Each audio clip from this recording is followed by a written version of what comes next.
Selamat sore Ibu Risni ya. Oke, selamat sore Mbak. Ya, beliau adalah guru sekaligus kepala TK Islam Ramai Anak. Nah, di sini saya ingin menanyakan beberapa hal terkait teori belajar behavioristik. Nah, apakah benar bahwa teori belajar behavioristik itu cukup efektif atau cocok digunakan atau diterapkan pada pembelajaran di tingkat dini, yaitu kelompok bermain atau taman kanak-kanak? Oh, terima kasih Mbak untuk istilahnya kepercayaannya untuk sama-sama mencari ilmu nggih. Mungkin ini saya sebenarnya bukan menjelaskan secara ilmiah sekali, tapi berdasarkan lebih banyak ke pengalaman. Iya. Ya, jadi di sini berdasarkan pengalaman saya dalam mendampingi anak-anak usia dini, terutama kelompok bermain dan taman kanak-kanak, teori behavioristik itu memang benar sekali apa yang disampaikan, bahwa terutama untuk anak usia dini itu yang utama adalah stimulus yang berasal dari lingkungan itu sangat penting. Kenapa? Karena anak-anak kan adalah pengikut atau followers yang terbaik. Apa yang dia lihat, apa yang dia rasakan itu akan menginternalisasi dalam dirinya. Nah, salah satu metode pembelajaran yang kami berikan di PAUD adalah dengan metode pembiasaan. Nah, pembiasaan itu adalah menciptakan suatu rangsangan belajar ataupun membentuk suatu perilaku anak itu tidak dengan sifatnya yang hukuman, tidak dengan sifatnya yang istilahnya sangat kaku kayak seperti mungkin di SD kan anak-anak ada hukuman tertentu kalau dia nggak ngerjakan PR, kalau datang terlambat. Tidak. Tapi justru di sini kita bentuk karakter itu karena anak-anak kita biasakan. Contohnya kalau di tempat kami di TKKB Islam Pelangi Anak itu yang paling mudah adalah pembiasaan dalam ibadah, yaitu sholat. Sholat itu anak-anak ketika mereka masuk pertama kali sekolah tuh nggak paham konsep sholat itu untuk apa, bagaimana gerakannya, kemudian manfaatnya untuk mereka itu apa, dan yang jelas itu mereka itu kan masih belum tahu kenapa kok aku disuruh sholat. Nah, dengan pemberian stimulasi atau pembiasaan yang dilakukan kami di sekolah itu setiap hari, Mbak. Jadi kita memang mengutamakan pendidikan agama. Jadi di sini kegiatan ibadah terutama menyangkut sholat itu kita biasakan sejak anak sudah pertama kali masuk di dalam sekolah ini.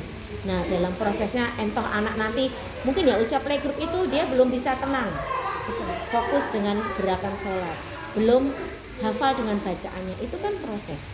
Tapi seiring dengan berjalannya waktu, karena dibiasakan, karena melihat teman-teman, nah ini stimulus yang sifatnya lingkungan, akhirnya mereka terbentuk perilaku bahwa namanya sholat itu memang menjadi aturan yang sudah ditetapkan oleh sekolah. Dan pada akhirnya ketika lihat teman-temannya kok pada sholat, aku kok enggak, itu kan nanti mereka akan tumbuh mungkin rasa malu, mungkin kok temanku aja tertib sholatnya, aku kok nggak sholat. Nah, seperti itu. Jadi anak itu yang utama itu justru rangsangan dari luar, dari lingkungan teman, guru, orang tua, itu pengaruhnya sangat luar biasa, Mbak.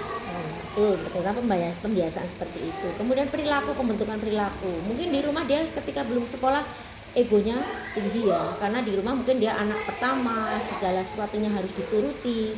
Ketika dia belajar di sekolah, dia distimulasi bahwa namanya belajar dan bermain dengan teman-teman itu harus mau berbagi, harus saling bisa memahami, saling mengerti. Itu kan tidak bisa didapatkan kalau mereka tidak berada di lingkungan sosial yang mendukung, yaitu sekolah. Itu contohnya. Kemudian ada lagi pembiasaan misalnya adab makan. Gitu. Makan kalau di sini kita biasakan duduk di meja, menggunakan tangan kanan, berdoa seperti itu. Jadi memang harus diberi rangsangan lingkungan yang positif untuk perkembangan anak. Apalagi ya sekarang kan tantangannya juga tambah sangat berat ya, terutama gadget, orang tua yang bekerja.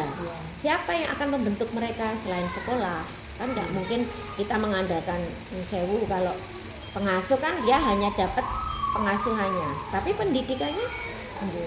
Jadi seperti itu memang anak-anak sekarang itu kenapa usia PAUD sekarang ditetapkan pemerintah sebagai pendidikan yang wajib ditempuh, yaitu karena supaya anak-anak terbentuk perilaku yang sesuai dengan apa yang usia mereka. Mereka diberi kesempatan bermain dengan teman sebaya, belajar namanya peraturan, pembentukan karakter yang itu bisa terbentuk ketika mereka berada di lingkungan sekolah. Mungkin seperti itu Mbak, garis besarnya. Jadi teori behavior menurut saya memang benar sekali, terutama untuk anak PAUD yang notabene masih kertas putih, belum mengerti apa-apa, harus kita bentuk sesuai dengan harapan kita, seperti itu. Jadi memang pengulangan atau latihan Pembiasaan itu poin utamanya. Tadi Ibu sudah sekaligus menjawab pertanyaan saya yang belum saya sampaikan itu terkait contoh kegiatan yang ada di sini sudah terjawab ya. Jadi banyak sekali kegiatan yang menerapkan teori behavioristik itu. Kemudian selama ini apa saja kendala ketika menerapkan teori behavioristik itu di pembelajaran TK ini? Ya, mungkin berkaitan dengan karakter anak ya, karena kan anak-anak PAUD itu kan anak-anak yang masih egonya tinggi, tapi belum paham ketika kita ajak berbicara lebih kalau diajak belajar lebih serius seperti itu. Jadi stimulasi di sini kan bentuknya belajarnya dengan bermain. Nah, ketika mereka belum mengerti aturan, ketika ego mereka masih tinggi bahwa keakuannya itu lebih mendominasi, itu hambatannya biasanya seperti itu. Jadi anak misalnya dia diajak belajar, kondisinya sedang moodnya nggak bagus, mungkin di rumah sedang paralel atau bagaimana. Itu kan psikologi anak kan pengaruh nih dalam proses belajar mereka, atau mungkin karena di rumah terbiasa apa-apa dilayani atau apa-apa dituruti, egonya yang muncul. Ketika kita beri aturan, mungkin mereka ada sedikit agak berontak, kok nggak sesuai dengan apa yang aku mau. Sementara di rumah aku terbiasa apa-apa, mama papa nurutin aku. Nah, kalau nggak diturutin mungkin bentuknya seperti tadi tantrum, itu banyak terjadi kasus Mbak. Jadi itu tadi kematangan emosi dan psikologis anak itu yang biasanya menghambat. Betul, tantangannya di situ karena mereka belum matang. Gitu. Jadi tahapannya kan kayak playgroup itu kan masih dia belum mengerti kalau istilah kita ajak bicara secara lebih serius.